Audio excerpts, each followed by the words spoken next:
Hey everybody, this is Peter with Goody Reader, ALA 2013. We're here with Jeannie Mullen of Zinio. How are you doing today? Great, thanks. Perfect. We're going to go over a couple questions here. Hope you can answer them for us. Me too. We all do. Recently, Zinio launched Z-pass for magazines. Can you tell us anything about that? Yeah, absolutely. If you want to take a look up here, we've been working on this for quite a while, and it's just getting ready to go into full market. What Z-pass is the ability for people to choose 3 magazines that they love and be able to subscribe to those 3 magazines for just $5 a month. And what we love about Z-pass is it has both a basic platform and then you can add premium titles on here. And with offering, what you see is your favorite magazines comes with some recommendations, and it's really simple to choose whatever you love to read. We found that people love reading about 3 magazines a month. That's as much as they can get into, but their interests change. So every month, if you wanted to switch out the magazines you were reading, you can. You can also cancel at any time, which is a nice feature. So we've got premium titles as add-ons as well, and then we've even started to pull together some different bundles for people who are undecided at this time about what it is that they might want to get started reading. We feel it's a really great complement to our subscription single issue and back issue model as it stands. The new beta Zinio site features an HTML5 reading app. Mm-hmm. Can you explain that to us? Can you show us anything on that? Yeah, sure, absolutely. So if you look up here,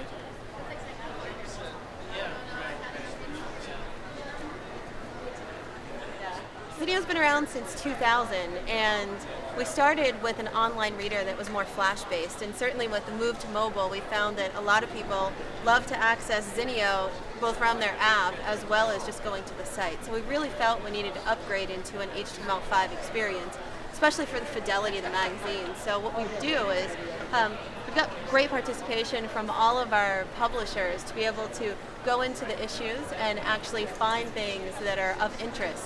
We can showcase the magazine, we can talk about what's in the issue, and give people the opportunity to start reading with the HTML5 experience. And the zooming, the fidelity is just phenomenal. It's almost 3D if you want to zoom in, zoom out.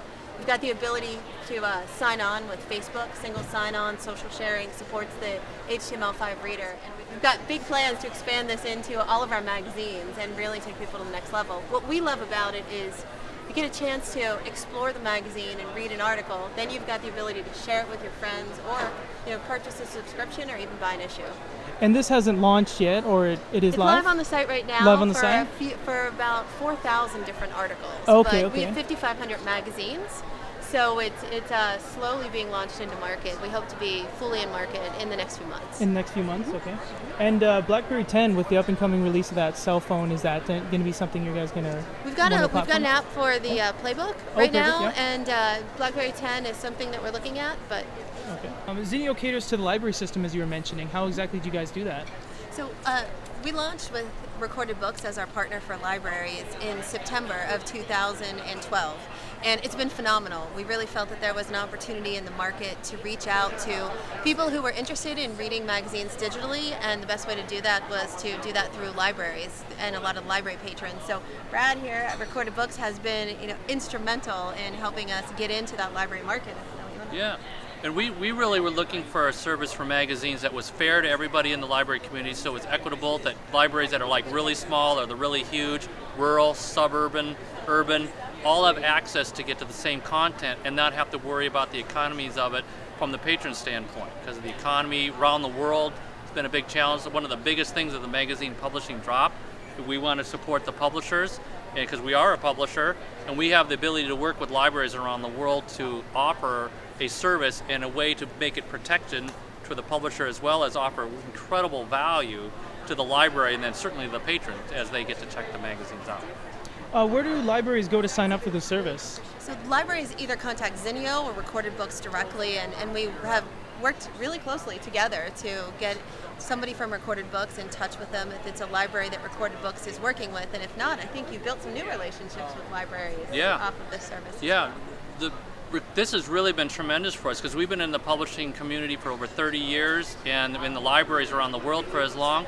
And so we have a division here in the United States that serves Canada as well as in the United Kingdom. We work in Asia, we work in Australia, and Zinio has been a real door opener for us and to reestablish that environment, simply because it appeals to all ages and all walks of life.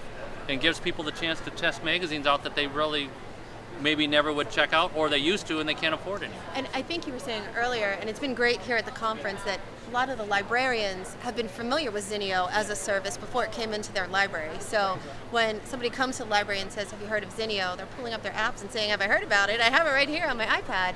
And it's been really great because it gives us validation as a consumer brand, and it gives validation to what the opportunity is for the patrons. Right. Do you guys custom tailor your system for schools and educational institutions? Yeah, absolutely. I mean, we have worked on an integrated access platform that fits into what Recorded Books offers with all of their other services. And you can see it a little bit here. I don't know, Brad, if you want to log into it. So the way it works for the schools is the same with any of our library institutional. They create we create a skin that's specific to the library or the media center in a school or whatever, and they log in based on what their credentials might be. And we have a lot of varieties with lots of schools, and libraries have different ways of validating that they're actually a student at that location. And they log in, and once they log into the service, it goes in, and then once it passes it through, it connects them to the site and the selection of magazines that have been appropriately picked by that specific thing. So in a school setting, they might have some rules about what kind of magazines they want or they can't have on, whether it's elementary school to high school or a college, and they can completely pick what they want. And then the student has the ability to pick out whatever magazine that they want to. Then once it's checked out to them, they have free access to be able to use it on their devices or on the tablets or phones as they wish. Multi-platform. Totally. Yeah, absolutely. And it follows them wherever they go. How many titles do you guys have, and is that different based on what region you guys are in? Yeah, we've got, right now out of Zinio's 5,500 titles, there's about 900 that are participating in this program, and we get more requests for editions on an ongoing basis from the publishers and the libraries. So we expect to have it continue to expand and grow. It's really been helpful, I think, for both of us because the Zinio has brought a number of magazines that have been unreachable for some of the libraries. Likewise, we know what the libraries are getting in print that aren't in Zinio, so we've been able to put together the infamous wish list that we can then go, because we don't go and get them, for their organization to go out to the publisher to try to acquire those publications. It's the same basic model regardless of where you are in the world, but there are some magazine right restrictions based on where you are. So some magazines may not be available in Australia that are available in Canada or in Mexico or in the United Kingdom. It's a little bit to do with the name of the publication, but most publications like Rolling Stone have multiple languages and multiple versions. They're all available in the US, but then they're available in other places. And HTML5 and EPUB 3, what are you guys' thoughts on this? Where do you guys see it going in the industry? I think it's really interesting for the app market compared to HTML5 this year, because we think that there's a little bit of a shift going on and a little bit of that access fight between, do I download it, do I make it interactive? Our bet is focused a little bit more on HTML5. EPUB 3, I think, is more on the book side of the house, so I don't know if you have any thoughts on EPUB 3. Well, the EPUB 3 is mainly focusing in on the ebook side of things, and it's a totally different kind of interaction model than in the magazines, because in the magazine world, the publisher can be more creative in how much they can make it interactive, and it's actually quite easier for them to do it in that respect, as opposed to the traditional text-only kind of format. And Zinio has the ability to offer to the publishers, like National Geographic's, their international interactive division is so awesome. It's the exact same existence as the print, but it has like a spaceship flowing in onto the cover. It's really kind of neat for their 125th anniversary. That's right now the current issue. It's quite remarkable, and that's really hard to do with the EPUB 3 format. So for the partnership between Recorded Books and Zinio, how many guys do you have altogether? How many did it start with? What is it at now, kind of thing? Yeah, so there was a very small team from the Zinio side that worked on the strategy in the early days so that we could understand what the market opportunity was and where we wanted to go.